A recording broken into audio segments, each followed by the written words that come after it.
Assalamualaikum warahmatullahi wabarakatuh. Alhamdulillah, jumpa lagi saudaraku sebangsa setanah air. Salam Aufiari, salam lestari Aufiari Indonesia. Jumpa lagi saudaraku bersama Imam Rohani Channel yang membahas tentang seluk-beluk Aufiari. Dan kali ini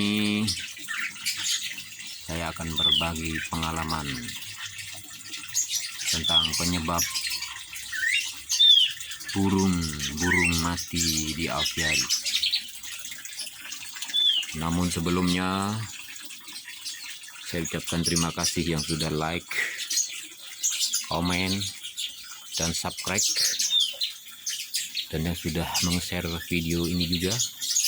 Saya haturkan terima kasih beribu-ribu terima kasih. Baiklah saudaraku, kali ini akan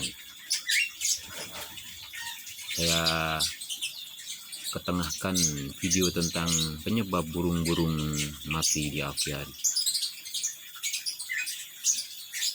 Alhamdulillah, setelah pengamatan kurang lebih 6 bulanan,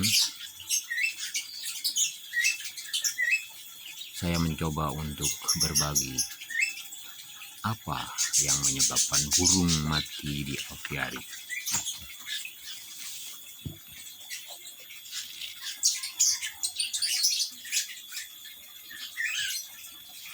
Sering burung di Aufiari ada yang mati, tentu sangat merugikan bagi pemilik kandang Aufiari. Penyebab burung mati di Aufiari biasanya ada beberapa sebab, dan diantaranya telah saya rangkum di sini.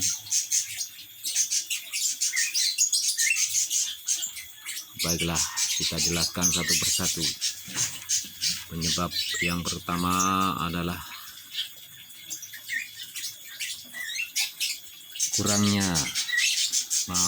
kita tidak bisa membedakan jenis-jenis burung dalam cara hidup,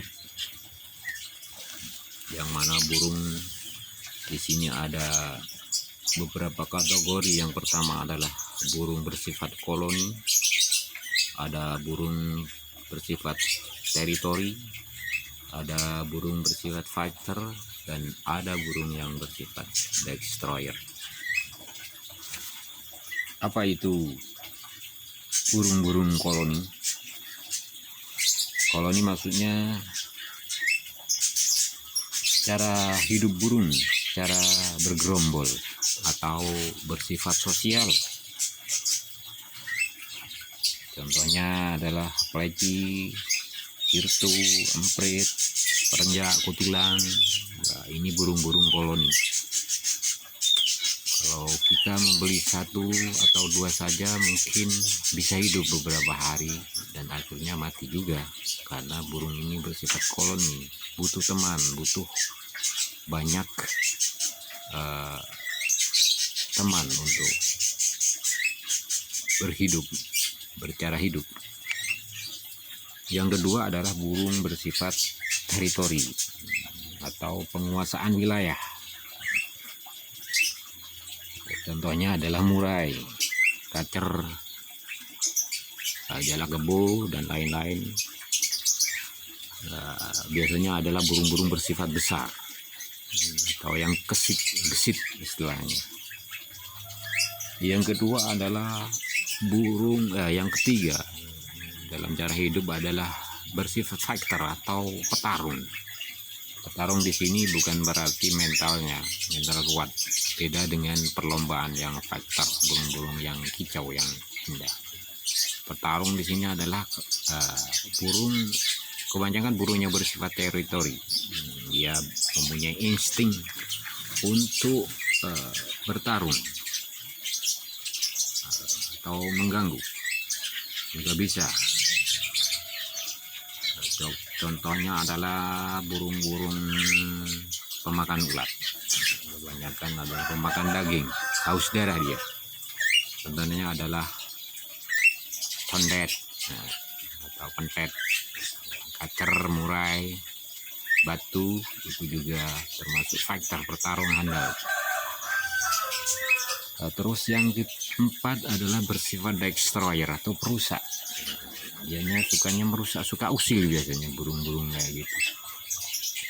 Contohnya adalah podang, cicak keling, terus ada lagi kutilang, itu suka usil terhadap burung-burung kecil. Sebenarnya tidak berbahaya, cuma keusilannya membuat burung-burung kecil takut. Bisa, atau burung-burung besar juga takut, bisa stres dan akhirnya mati.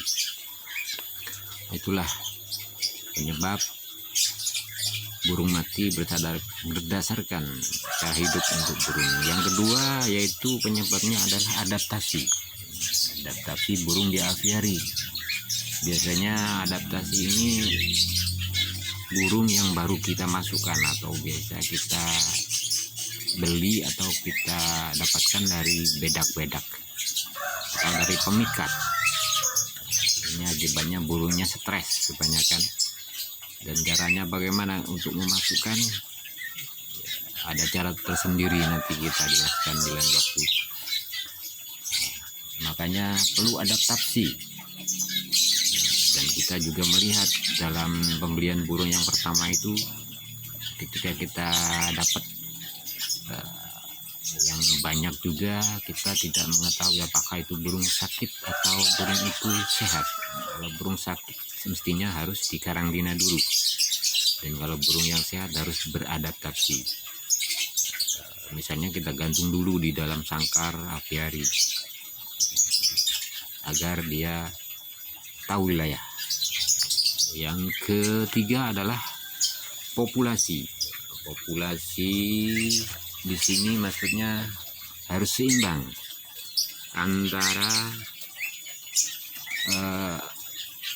jenis burung-burung tersebut. Populasi ini berhubungan dengan luas aviari, berapa luas aviari yang kita punya dan berapa burung yang kita masukkan. Kalau burung-burung sejenis, kalau sejenis ini sebenarnya bukan aviari atau kok ini bersifat koloni aja. Kalau yang namanya aviari, ya beberapa jenis burung yang kita masukkan di dalam aviari. Nah, ini kalau satu jenis biasanya bersifat, ini namanya koloni saja, koloni dalam aviari, bukan aviari sungguhnya.